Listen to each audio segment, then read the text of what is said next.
Selamat malam Ibu Bapak dan saudara-saudara yang terkasih, yang kakung, yang putri. Selamat berjumpa kembali dengan saya, Pendeta Hosea, untuk kita bersatu hati dalam doa bersama Jumat 23 Oktober 2020. Saya akan mengangkat tema Ditempah Menjadi Makin Mulia.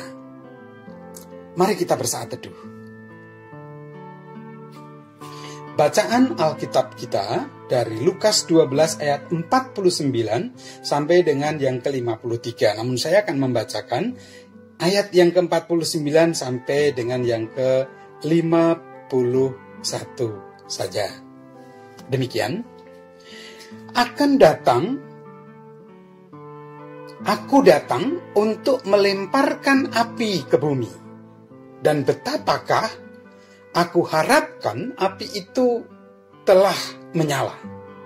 Aku harus menerima baptisan. Dan betapakah susahnya hatiku sebelum hal itu berlangsung. Kamu menyangka bahwa aku datang untuk membawa damai di atas bumi. Bukan, kataku kepadamu.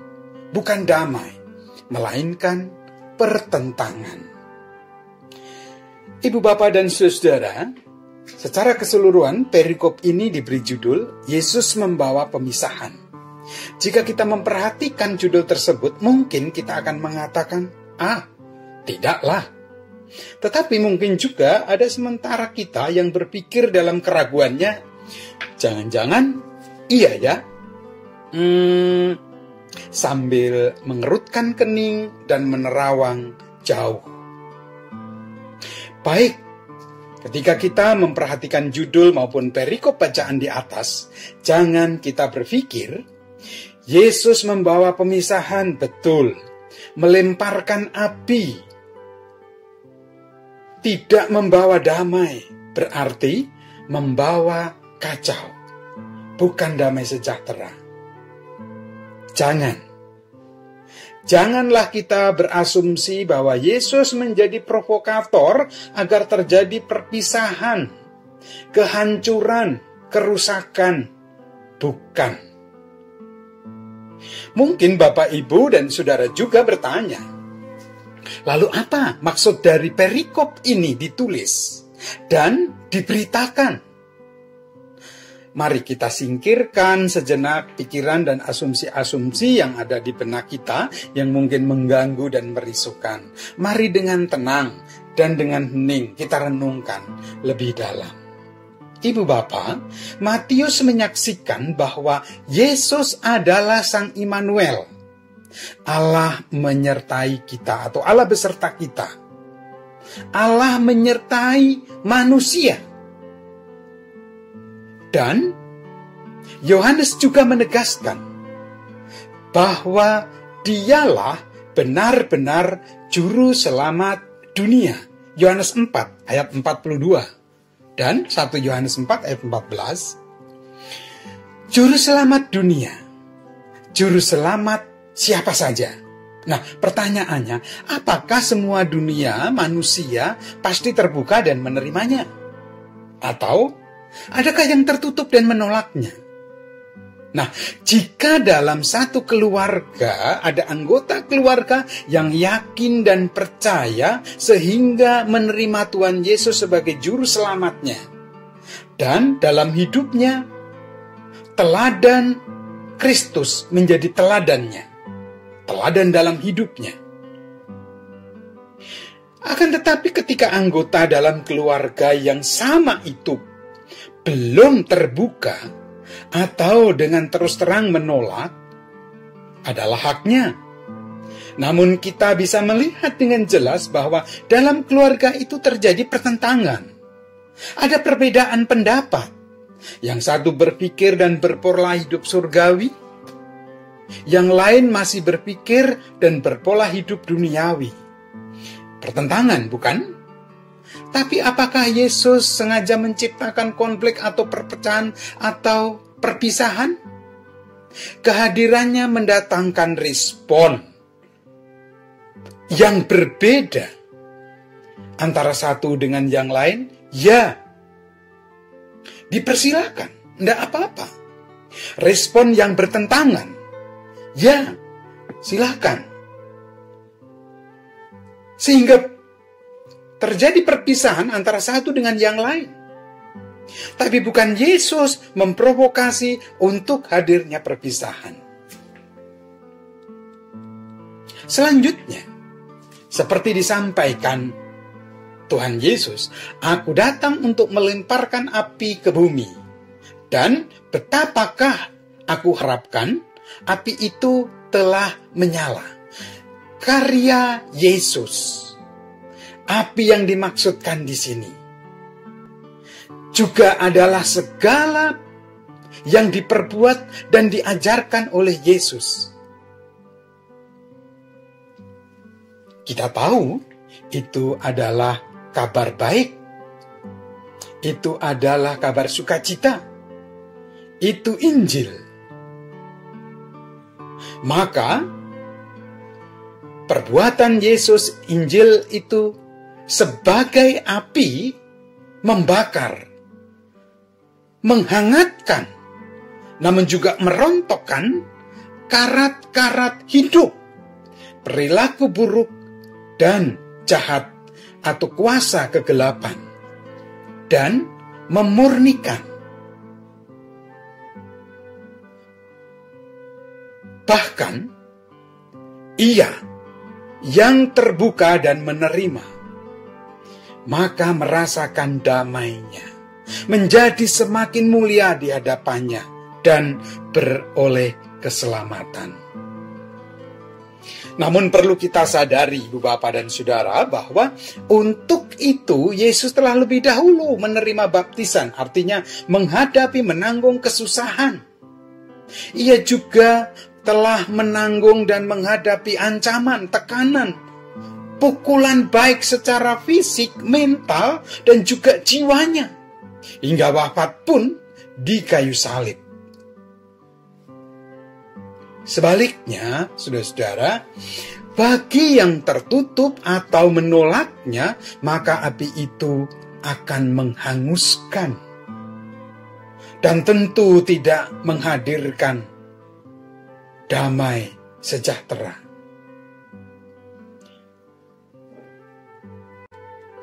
Sebagai orang percaya, kadang pandemi ini juga terasa sebagai pukulan dan tempaan yang berat, tidak mengenakan. Akan tetapi, Ibu Bapak, ketika kita tetap percaya menghadapi dan mengelola semuanya bersama Dia, yang berkenan menyertai dan tidak membiarkan, yang berkenan lebih dahulu menanggung kesusahan, memberi diri dibaptis, menghadapi, menanggung penderitaan, maka kita juga akan semakin dimurnikan, dimuliakan. Maka mari terus melangkah menghadapi tempaan ini. Biarlah kita menjadi semakin mulia dan murni sebagai anak-anaknya, sebagai sahabatnya yang sejati, sebagai kawan sekerjanya. Amin. Mari kita bersatu di dalam doa. Kita awali dengan doa Bapa kami. Bapa kami yang ada di surga, dikuduskanlah namamu, datanglah kerajaan-Mu, jadilah kehendak-Mu di bumi seperti di surga. Berikanlah kami pada hari ini makanan kami yang secukupnya. Dan ampunilah kami akan kesalahan kami, seperti kami juga mengampuni orang yang bersalah pada kami. Janganlah hamba kami dalam pencobaan, tapi lepaskanlah kami daripada yang jahat. Karena Engkaulah yang punya kerajaan, kuasa, dan kemuliaan sampai selama-lamanya. Puji dan syukur kami panjatkan kehadirat-Mu ya Allah. Engkau senantiasa membimbing kami. Baptisan yang Tuhan telah tanggung, Engkau berkenan kami rasakan, kami alami melalui pandemi ini. Kami bersyukur atas itu. Kiranya Engkau berkenan menopang kami dalam menyaksikan kemurnian dan kemuliaan yang Tuhan karuniakan dalam Yesus Kristus Tuhan.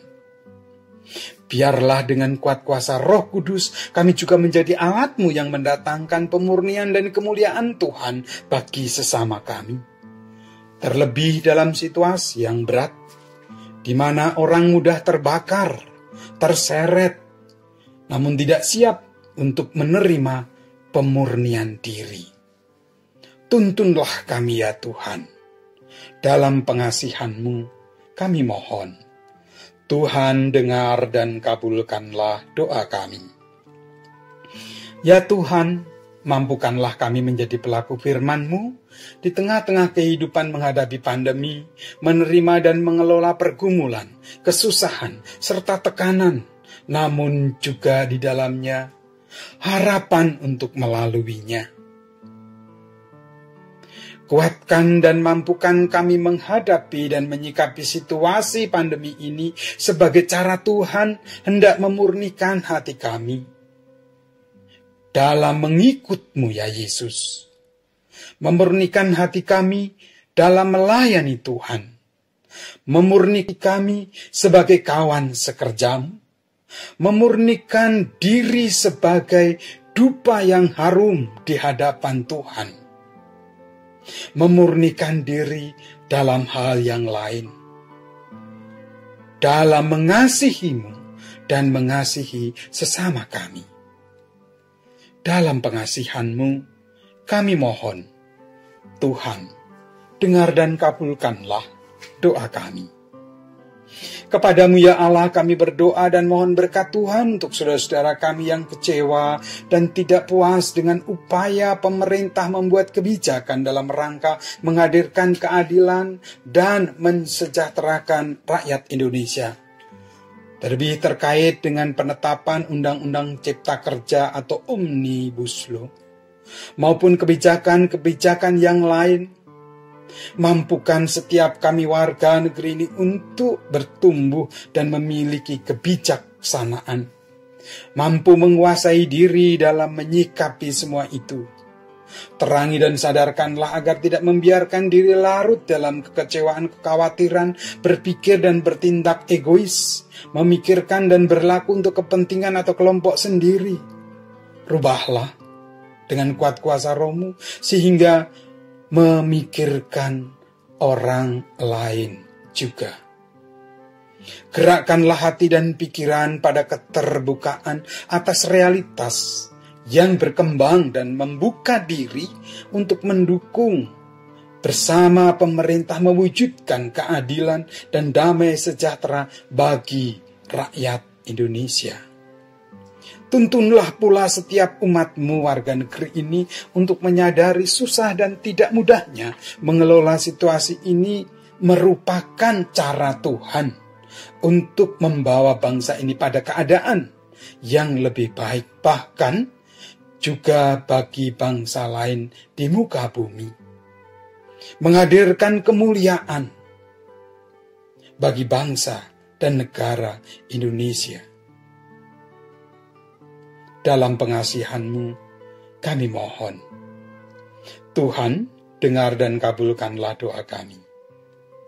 Kami bersyukur atas berkat-Mu untuk hasil-hasil pembangunan dan upaya menyikapi pandemi ini melalui para pemimpin pemerintah negeri ini. Kami juga mohon berkat Tuhan dalam mereka mengemban tugas dan tanggung jawab sesuai bidang mereka untuk menghadirkan keadilan dan kebenaran. Tuhan tuntun dengan kuat kuasa Roh Kudus agar mampu melakukan tugas mereka dengan baik bagi kesejahteraan masyarakat. Terlebih dalam menangani pandemi COVID-19 ini berikut dampak-dampaknya.